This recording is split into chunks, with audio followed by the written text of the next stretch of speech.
Chapter 9, Section 2, the radical phase of the French Revolution. As you can see, I'm broadcasting from my room, right in front of my giant map. Okay, 1792, the National Convention will call a meeting because they need to figure out what they're going to do with the king. When we last left, the king was being removed from power for trying to escape into Austria. Now they need to draft a new constitution to figure out what type of government they're going to have. We know it's going to be a republic, but they don't know exactly what's going to be in this new constitution. So the National Convention is meeting much like the Continental Congress or the Constitutional Convention did here in the United States to figure out what we were going to do after the Articles of Confederation failed. So it says the National Convention's first major step was to abolish the monarchy and establish a republic. As I said, we knew it was going to be a republic, and they knew that they did not want a king. Now, that was the first step. Then they had to go on the process from that point on. Now, the National Convention, they will be the governing body for France during this era. Not everyone will support the National Convention. The more conservative country people will not follow the rules of the National Convention, which will be one of the causes of the Reign of Terror that we'll see in a few minutes. All right, let's move on. 1789, citizens formed various political clubs, the Jacobin clubs. You had two groups. You had the Girondins. The Girondins were the more conservative people in the countryside. They sort of sat back and wanted to keep the king alive, whereas the Mountain wanted to kill the king. They had a debate back and forth. The Girondins said, why kill the king if he is powerless? What's the point in keeping him around? The Mountain claimed that if the monarchy would ever come back, that he would be the most dangerous person in the country. And they were right. A debate ensued, and they eventually sided with the Mountain. The king and the National Convention, as you can see here under C, the Mountain convinced the convention to condemn Louis XVI to death.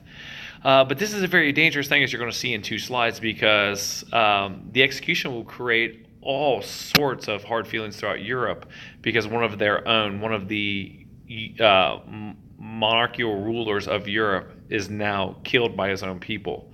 And like we discussed last section, that's going to be a very real fear for the kings and queens around France, because they're fearful that revolution may spread to them. So this is just a artist rendering of the death of Louis. You can see the guy has his head. The Commune.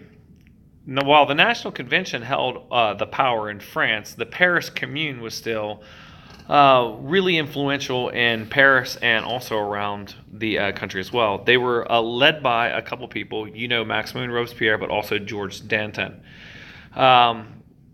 Georges Danton wanted to use radical measures to help fight the revolution.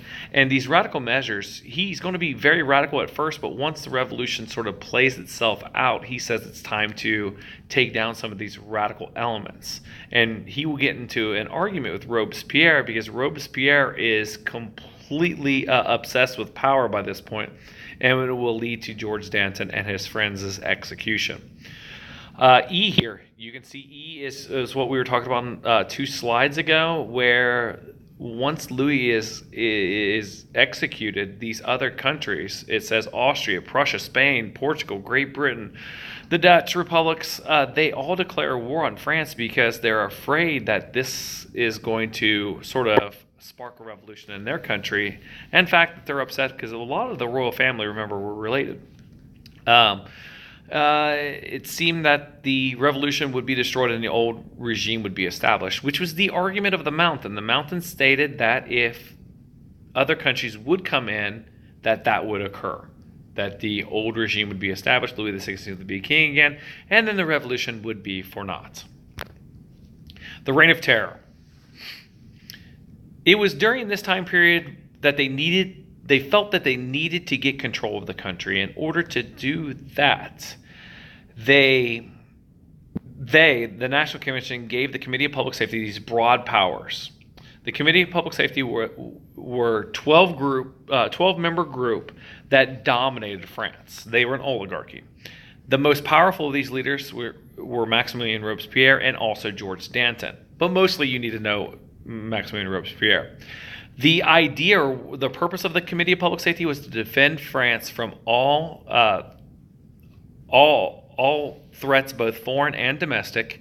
And it was during this time period where you can see right here that almost 40,000 people were killed. 16,000 of these people died by guillotine.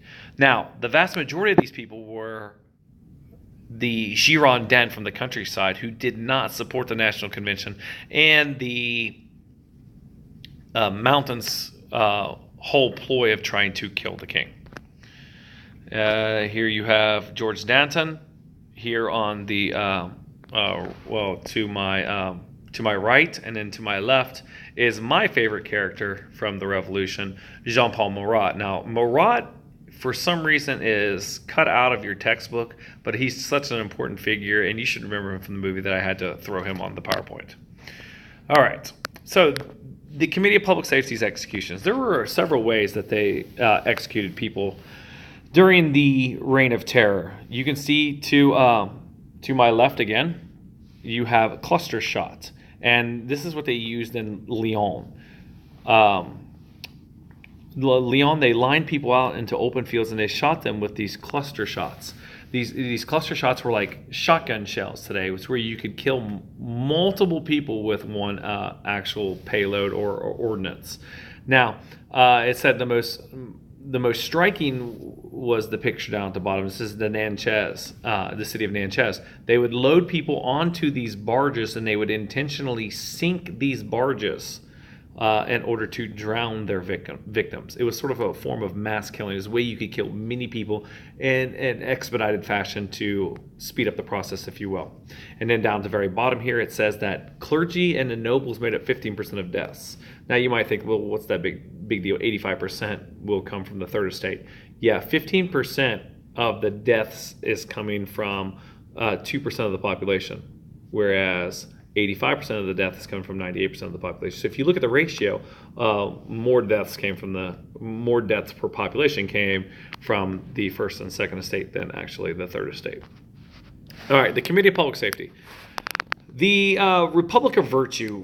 Robespierre, we're going to talk about the dechristianization policy later, and he was never a part of the dechristianization policy. He did not believe in God, but he believed that people needed to have something to look up to or to pray for.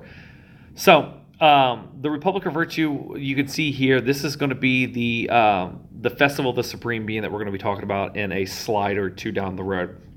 And you can see here, Robespierre was obsessed with Rome. You can see it's citizens instead of Monsieur and Madame.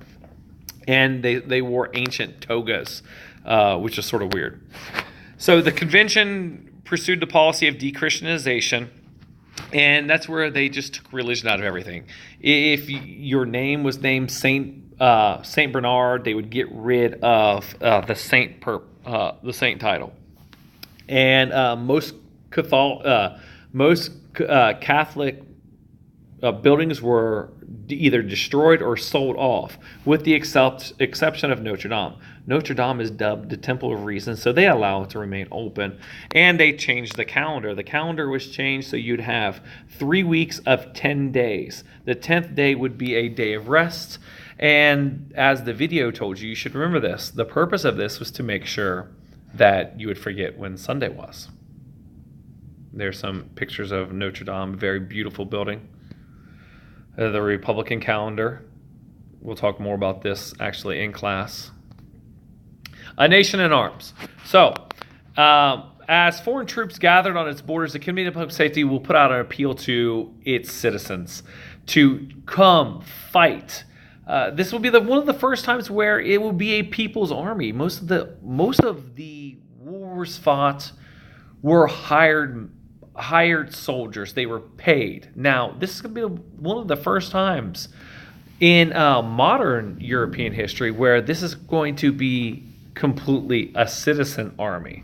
It says here under B, less than a year they had more than 1 million soldiers. And that was what historians claim to be the largest army ever seen in Europe. And they were able to push back these invading militaries, push them back, and they conquered the Austrian Netherlands, and then we'll push pushed the Germanic tribes back across into Germany. It says Robespierre was obsessed with ridding France of all of its corrupt elements.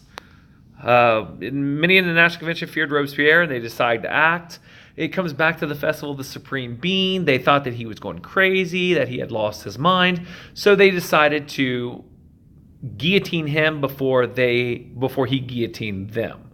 Well, I'll give you a little story in class about that, and if you missed that, ask me, and I'll give you the story about Robespierre and the letter of the traitors. So here's just an artist rendering of what the arrest of Robespierre may have looked like. The Directory. After the fall of Robespierre, the terror will come to an end. The terror is over. Robespierre was the last person pushing the terror forward, and they have to set up yet another constitution. This will be the Constitution of 1795, and they have a two-house legislature. They have an upper house called the Council of 500, who will make the laws, and you have the Council of the Elders, who will accept or reject those proposed laws. So it's almost like here in the United States, we have a legislature that makes the laws, which would be the lower house, and then we have a president that either signs or vetoes the laws. That would sort of be like the upper house of or the Council of Elders.